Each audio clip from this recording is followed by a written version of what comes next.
We want to look at the complications that are possible when it comes to pregnancy. And with us here, we have a seasoned midwife.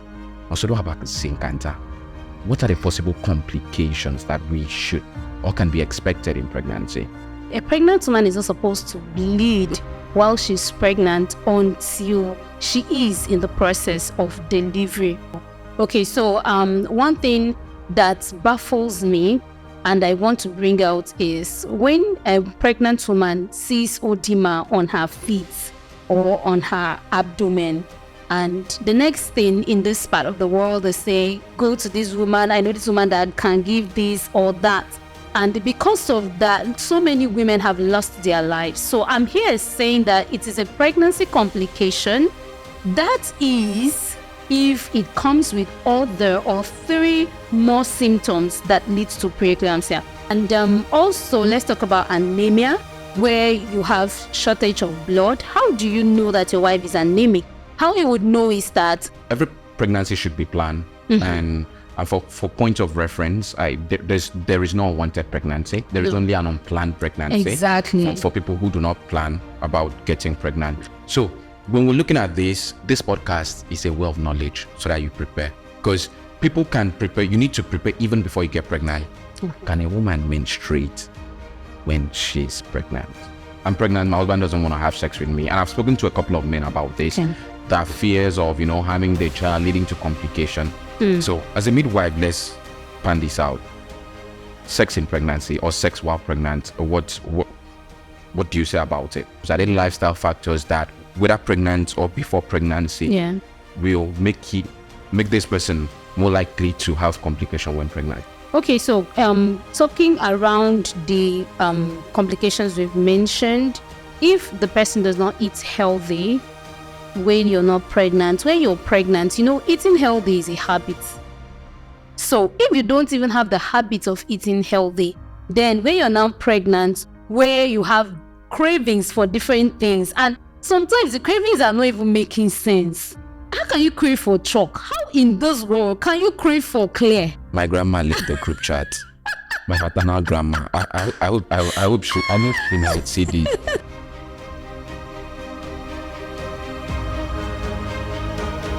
Hello everyone. Thank you so much for staying tuned and welcome to another episode of the Intimate Matters podcast. In the Intimate Matters podcast, we take you on a dive into the world of sexual and reproductive health. We teach you things that you need to know about your health as it pertains to your reproduction. And today we're bringing in another episode. And on this episode, we'll be focusing on an integral part of our reproductive health. My name is Akwa Okman. I'm your nurse and also the anchor on the Intimate Matters podcast. With me today, we have an amazing personality, someone who is in the health profession, a nurse, and also a midwife. Thank you for joining us, Nurse. Thank you so much, Nurse Akwa, the geek nurse. It's so exciting to be here, and I'm sure that you will gain great value from this episode. All right. As always, I know that you're here and you're loaded. And to everyone out there, please pick up your notepad. It's another time to learn again. And today we'll be talking about something that is going to affect most people, directly or indirectly. We want to talk about pregnancy. And not just pregnancy, but one integral aspect of pregnancy. Because oftentimes when something happens or when we go through a process, it's bound to go wrong, if I could put it that way. So people say that you're supposed to hope for the best, but expect the worst. And that's the aspect we want to look at. We want to look at the complications that are possible when it comes to pregnancy. And with us here, we have a seasoned midwife. Also, what are the possible complications that we should or can be expected in pregnancy? Okay, thank you so much. Talking about pregnancy, it's a very beautiful journey for the woman, the husband, the family members, and no one should expect that anything would go wrong, actually. But such is life. It happens because of things that we can control or things that we cannot control, things that we contribute to and things that we don't contribute to. However, it is safe for us to be on the safe, to know why these things happen and how we can prevent these things. So complications in pregnancy can be from the maternal aspect and also from the fetal aspect. And in one of the things when we talk about complications in pregnancy, we mostly talk about bed preparedness and complication readiness is one of the focuses of good antenatal care. Okay, so you have to be ready for your birth, just like you have to be ready for any complications. So what are these complications? That is the question now. Yeah.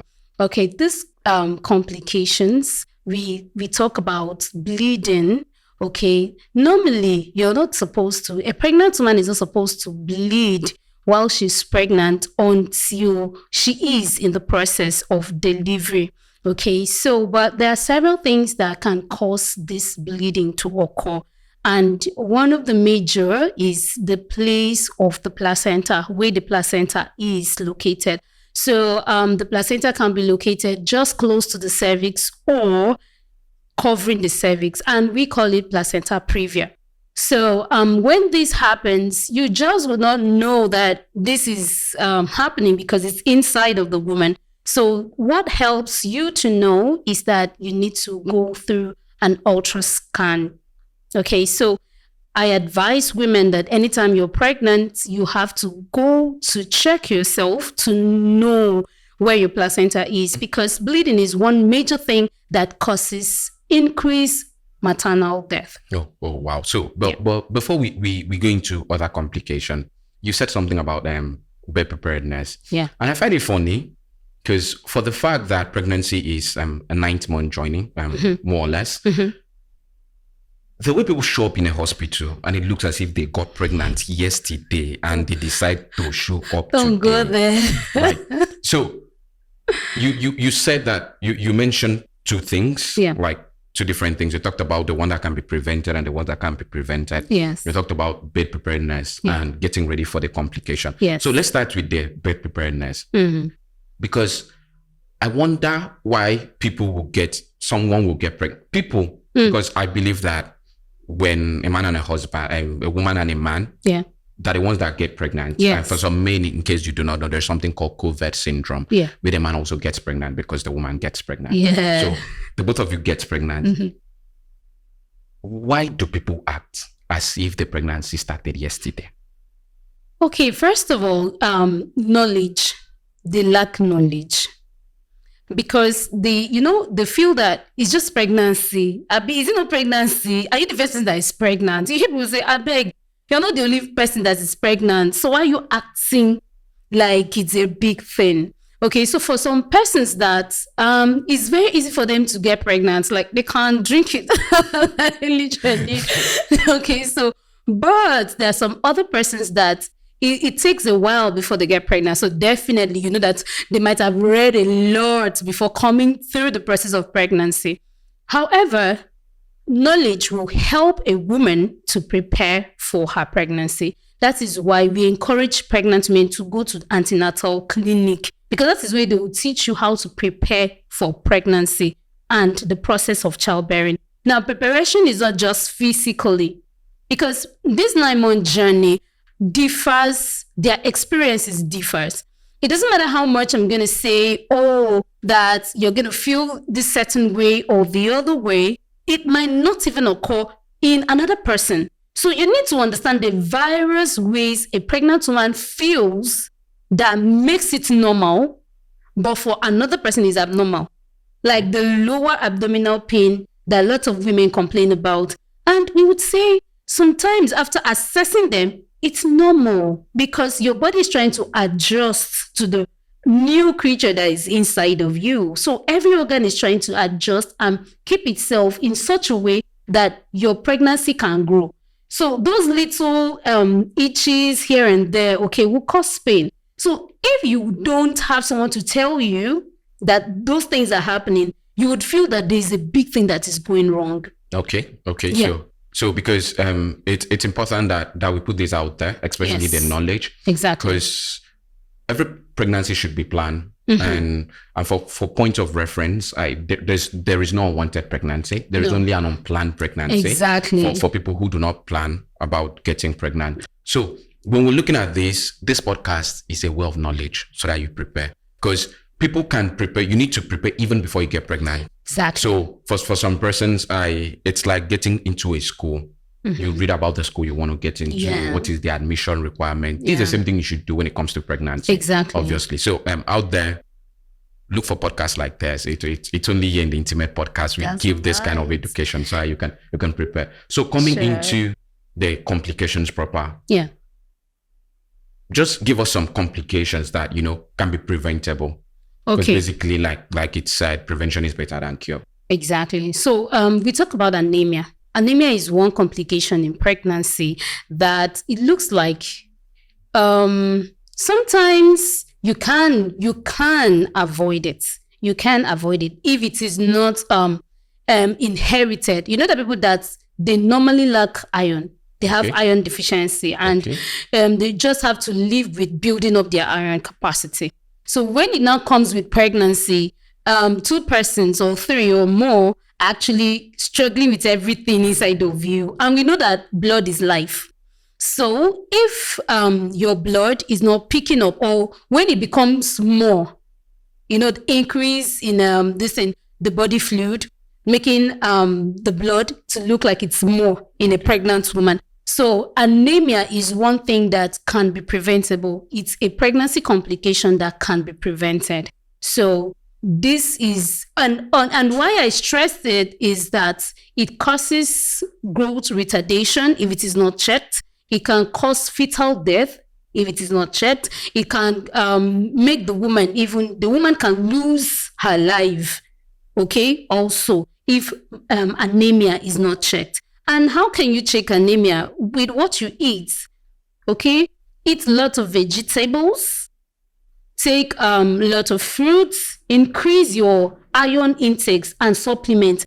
A lot of women joke a lot with their routine drugs. Oh, I'm feeling the same way. I'm feeling, please, just try to shelve your feelings because pregnancy comes with a whole lot. That is why you will need people to talk to you when you are pregnant so that you will be educated, on these things. And if you don't go for antenatal clinic, you cannot really benefit or podcasts like this that have trained personnel to tell you about these complications. So anemia can be prevented with what you eat mostly and the iron supplements that you take, of which we normally call the routine drugs for a pregnant woman. Okay, so by anemia, we mean that there is, you have a reduced iron level, meaning that you have a reduced blood level more than normal. Exactly. And I think people don't realize the fact that when they're pregnant, meaning they're carrying another human being in them, that every resources in their body distributed. Yes. So your blood also is divided into 2. And like I would say, the babies take it more. So it's non-negotiable. So I took more from my mom. Yeah, of course. Of course you did. It's all right.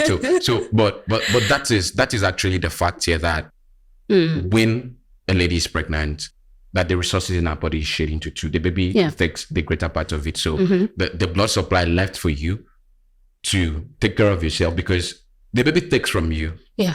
So you still need to keep building. To keep the supply going. So it's important that you go for antenatal, like it said, and also get your routine drugs given to you and you take it judiciously. So as to ensure that you get your blood level supplemented. So let's look at other forms of complications that premature rupture of membrane is one complication, and that is not controlled. You cannot control that.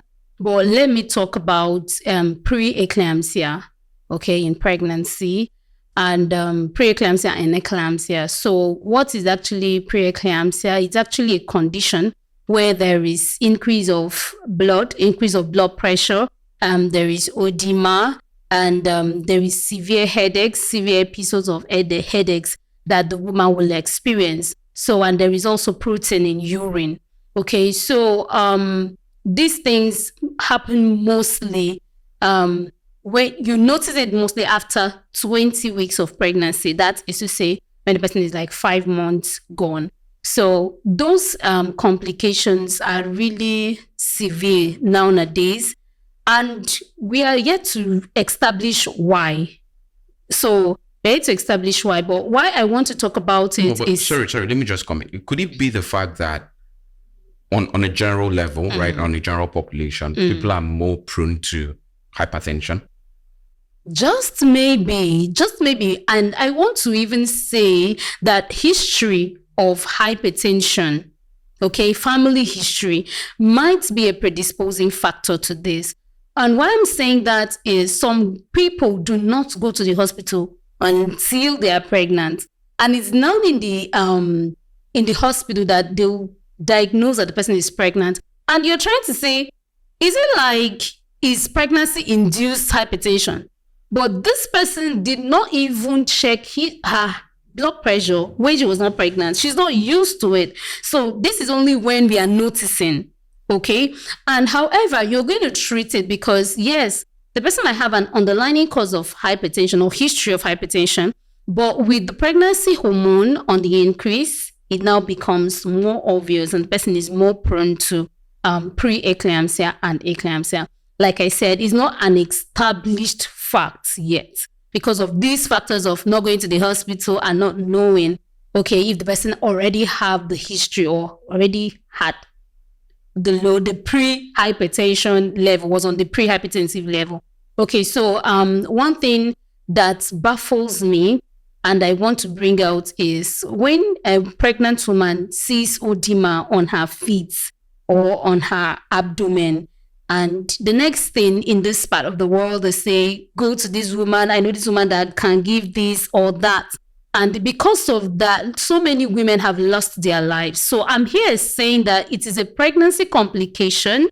That is, if it comes with other or 3 more symptoms that leads to preeclampsia.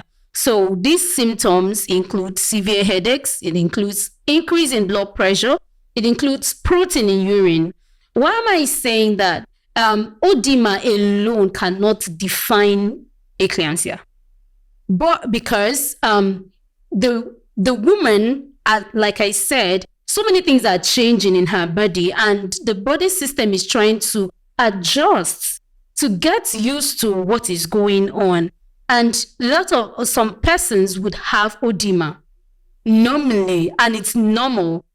But where you would know it's not normal is that you've tried to do all the things you're supposed to do, like raise up your legs, okay, and try to keep it in such a position that there's going to be venous returns and it's not returning. And you have now come to the hospital, you are checked. If there is no high blood pressure, there is no protein in urine, you don't have headaches, then that is not preeclampsia, okay? It's not a sign. That is a physiological oedema. All right. Okay.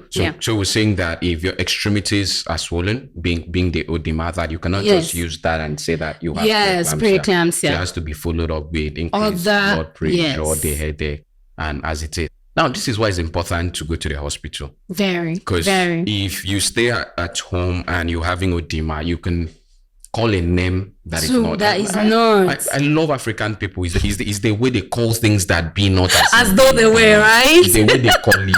So they're just going to see this and they give and they give a name to it. Cheers to my African people. Oh yeah, we love them like that. We're doing what it is. But I mentioned something before we get into the signs and symptoms proper. Okay. That possible things that could point to them complication. We talked about bleeding in pregnancy. Yes. Now, as a trained professional that I am, I've come to know that bleeding in pregnancy of any form is more or less an emergency, except otherwise proven by a medical professional. There are some forms of bleeding that could be accepted, like implantation bleeding. But when you go on our social media, I'm going to say this. There is a Facebook community that I'm a member of, and a couple of months ago, I wrote about the fact that there's nothing like bleeding in pregnancy. There's no, they call it menses in pregnancy. You're seeing routine blood. I told them there's nothing. You can't menstruate while pregnant. And a woman came to bash me, very elderly woman. She said she had children, that she was menstruating. I think she said 4 or 5 children. she even went to write should I say an opposing post to what I write about that. So let's talk about this issue of bleeding and just maybe lay this to rest. Can a woman menstruate when she's pregnant? Oh, deep question. Nurse Okwawo, do you know that my experience in antenatal clinic has broadened my knowledge about midwifery? You know, sometimes we read about stuff and we just read and we're just slipping through. However, it is the practice that really gives flesh to what we read. And I have come to notice that 80%, like I'm not so keen on that statistics, but I'm trying to say that a lot of things that we study does not apply to 100% of people. Okay. So yes, I actually have that worries too. Yes. But this antenatal clinic, you have to book patients and you need to ask them, so when was your last menstrual period? And the person is saying, I just noticed that I was pregnant, but I'm still menstruating. And you're like, what's going on here? So, the professionally you will rise and you're telling the person, okay, you're trying to be calm and tell the person, let's do some investigations. First of all, you want to test if the person is pregnant, like pregnant. And then let's do an ultrasound. And to your amazement, they're actually pregnant. She's actually pregnant. Okay.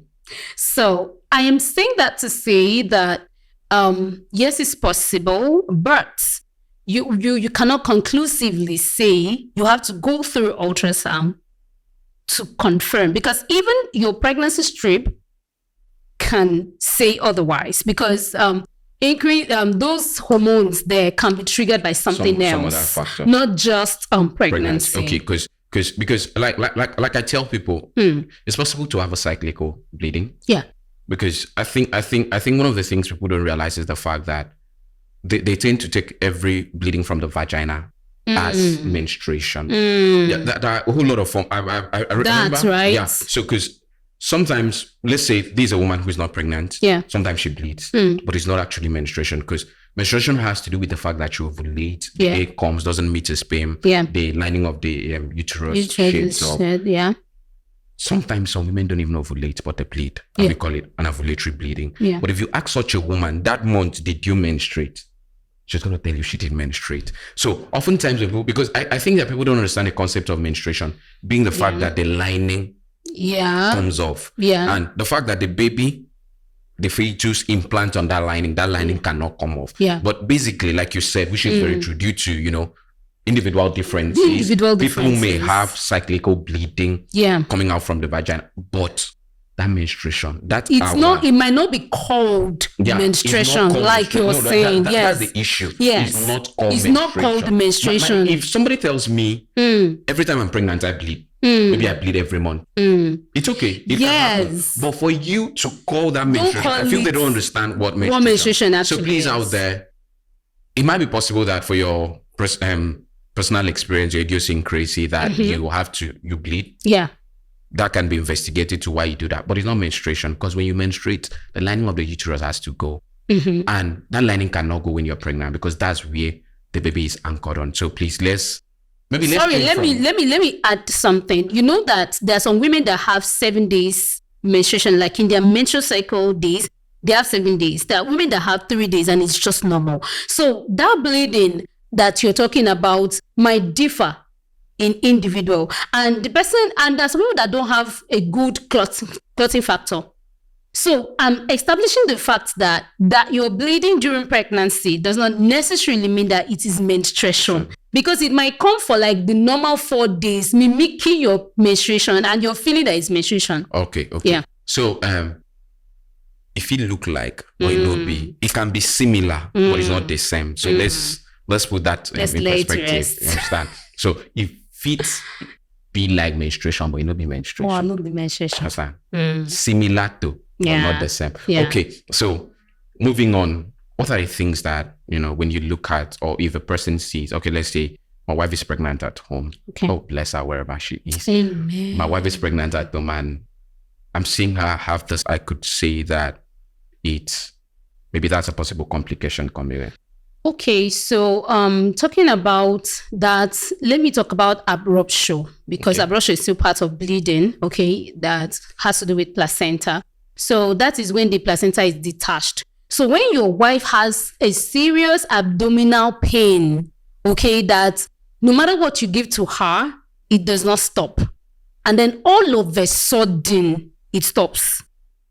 Now, the abdomen, of course, becomes more tensed than normal. So that means that the placenta has detached and the blood is looking for how to escape, because you're not going to see that physical bleeding. So what you would do is that when you see that, this excruciating pain that your wife is going through, you have to get her to the hospital and do an ultrasound. The truth is, it doesn't matter how much that ultrasound is. What I'm saying this is, when you tell our patient, like our client, have you done ultrasound? Oh, the money is, it doesn't matter how much it is. It cannot be compared to the life of your baby or the life of your wife. So it doesn't matter how many times you want to do ultrasound. Just to be sure that your baby is fine, please go ahead to do it. Okay, another thing that if your pregnancy, there is what we call polyhydramnios, which means that the fluid that the baby is staying is becoming, is more than the adequate volume. Now, how do you even know what's your own?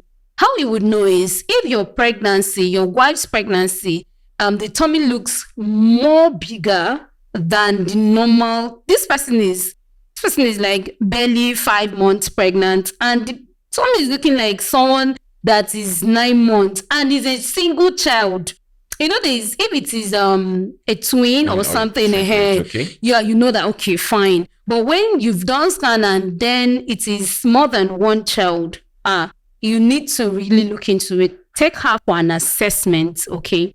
And also, let's talk about anemia, where you have shortage of blood. How do you know that your wife is anemic? How you would know is that she's going to look pale. She's always dizzy. She's easily tired when she walks, or a very short distance and she's having breathlessness.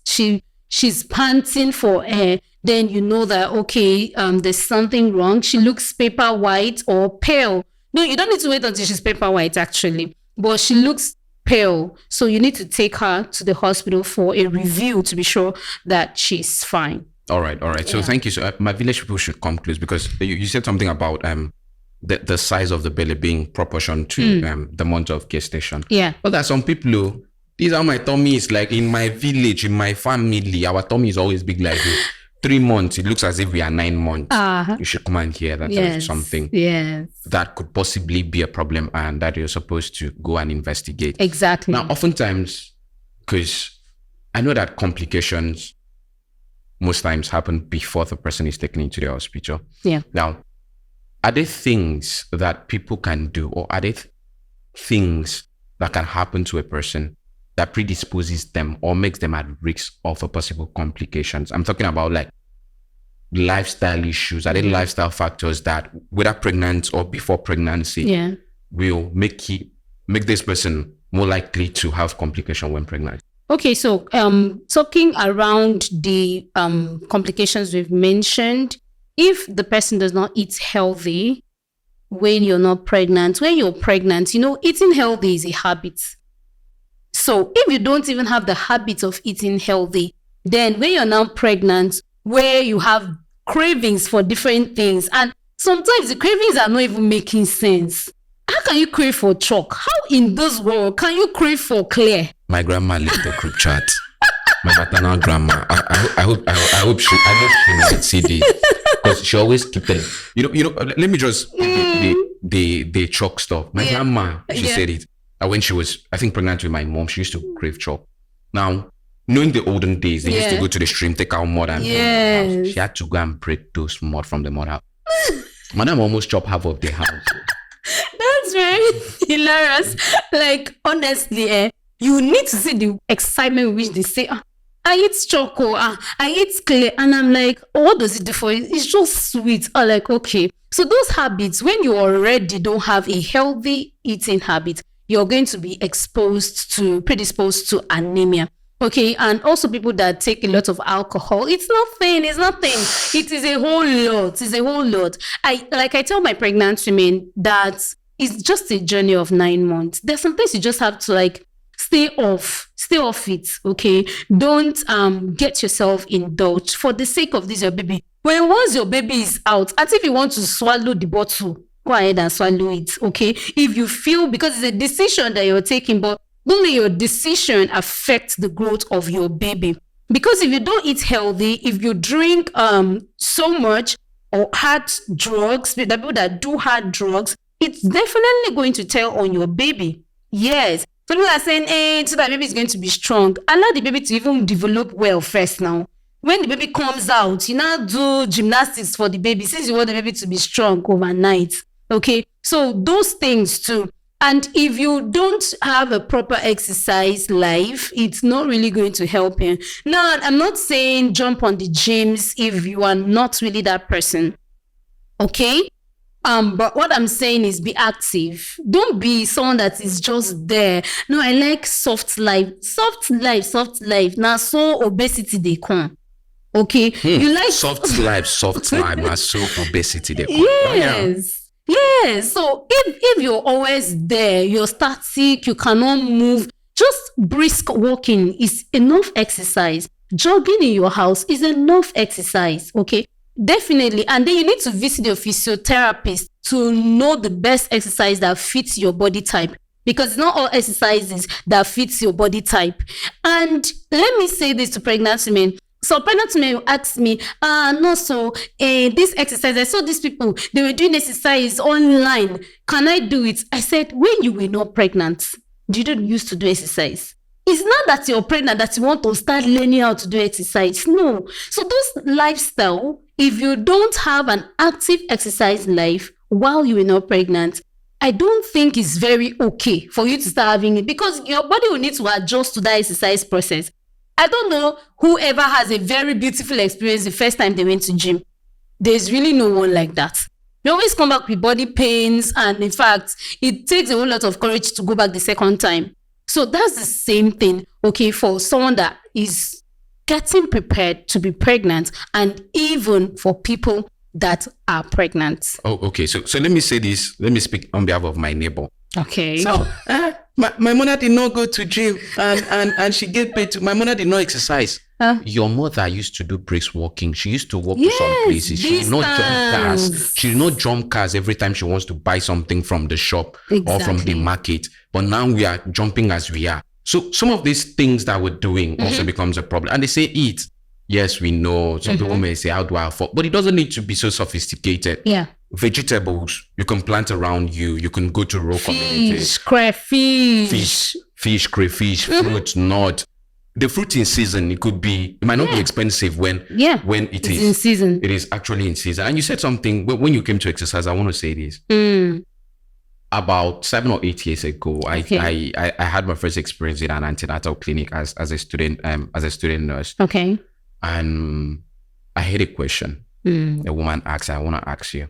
Okay. She stood up and was, ever since I got pregnant, my husband has she used the word touch me, because we know how people shy away from talking about sex. So now the issue was, I'm pregnant, my husband doesn't want to have sex with me. And I've spoken to a couple of men about this. Okay. The fears of, having the child leading to complication. So as a midwife, let's pan this out. Sex in pregnancy or sex while pregnant, what do you say about it? Nothing serious. You can go along to have your normal life. Okay, because when you're saying don't have active sex, that's going to be a 9-month journey. So when once I know I'm pregnant, I will lock up everywhere. No. You should not lock up. That guy needs Please it. Don't lock up. You too need it. Okay, but it now depends on your pregnancy journey.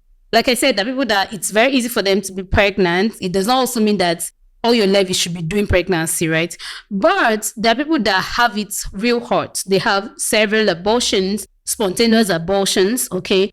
And which is also a complication of pregnancy. And because of this, the doctor advises them. Now, if you're not on any sort of advice, please go ahead and do it. However, depending on the age of pregnancy, there are some styles that will most suit the level of your pregnancy, okay? And if everything about your pregnancy is smooth. But if you don't have a very smooth pregnancy, you might want to just get a style that will not be so thunderous on the woman. Emphasize thunderous. Yes. Yes. Me not to stress anybody, but just play around it. But to say that you want to eradicate sex because you're pregnant, no. Yeah, my heart is going out to the people that likes it hard and strong and fun. They say, please, because of pregnancy, don't make it too thunderous. Yes. And walk in line with your healthcare provider. Exactly. That you want to have sex during pregnancy, walk in line with your healthcare provider. Yeah. It's not completely ruled out. You can still do it, but you need to do it the way. And there need to be adjustment in exactly when you do it in terms of position and positioning, everything that we have to do. So putting it out there, what would be what you would say to women who are planning to get pregnant, as in line to help them on avoiding pregnancy complication? Okay, so first off, I would like to say that women should carry their mane along in their pregnancy journey, because you cannot completely finish handling yourself. Okay, there are some things that someone else will have to see that is going on with you. Okay, and also during the time of delivery, it will get to a level that, auntie, I'm a boss lady, that boss lady will finish, and you need someone to help you. And I'm reaching out to the men to say, do everything within your possible reach to see that your wife has a beautiful pregnancy journey. Okay, there might be complications. Please, that's not a time to run away from them. That's not the time to feel that your own is too much. I should have gotten another person pregnant. I don't know why your thing is always like this. Please, those words alone can be so disheartening. Okay, and it might cause puerperal psychosis after the delivery, which is another complication of pregnancy. So please, for the women, also prepare your mind. Prepare your mind that whatever happens, you're going to have your baby alive and you too alive. So when we're talking about these complications, because most of them land in emergency cesarean sections, please love your life enough to go through the process so that you can have your baby and your baby will also have you. Oh, okay. Because it's nice to emphasize on that, because there are people, especially for people, by now you people should know where I'm from. I'm a BPO and I can't stop using my language. Amen. Amen. That they cannot go under the knife because of pregnancy. I want to give birth like the Hebrew women. It doesn't work here. Love your life enough to know what to do. And men, please, like it has been said, support your women. This is a journey that the both of you, it takes two to tango. It takes two to create this. Actually. To work together with them, not just at the process of putting, at the process of going through that till to when you actually bring it. And like you said, we just decided today to look at complications of pregnancy as it pertains to, we have complication when it comes to the childbirth proper. Yeah. That complication when it comes to after delivery. She talked about oral psychosis, you know, and other issues that come after. And these are things that we'll be speaking on as we go on this podcast. So it's been an amazing session. Thank you so much, Nurse for coming to share your knowledge with us. And for everyone out there, thank you so much because you're listening to us. I hope that you found this session very insightful. And we're glad to talk to you and to help you go through this journey of understanding sexual and reproductive health. Do well to engage with us on our social media platforms. You can come on our groups and you can suggest topics that we could speak on and we could talk to you about. And at a certain point, I think we should actually be having interactive sessions where we can bring our fans up to come and talk to us about issues that they want us to discuss. Yeah. Thank you so much. My name is Akwa Okban. I am the Geek Nurse, and I'm also the host of the Intimate Matters podcast, a podcast where we point light at everything that has to do with sexual and reproductive health. Thank you so much for joining us on this episode. Until we come back next time, we're just saying, stay safe. Thank you.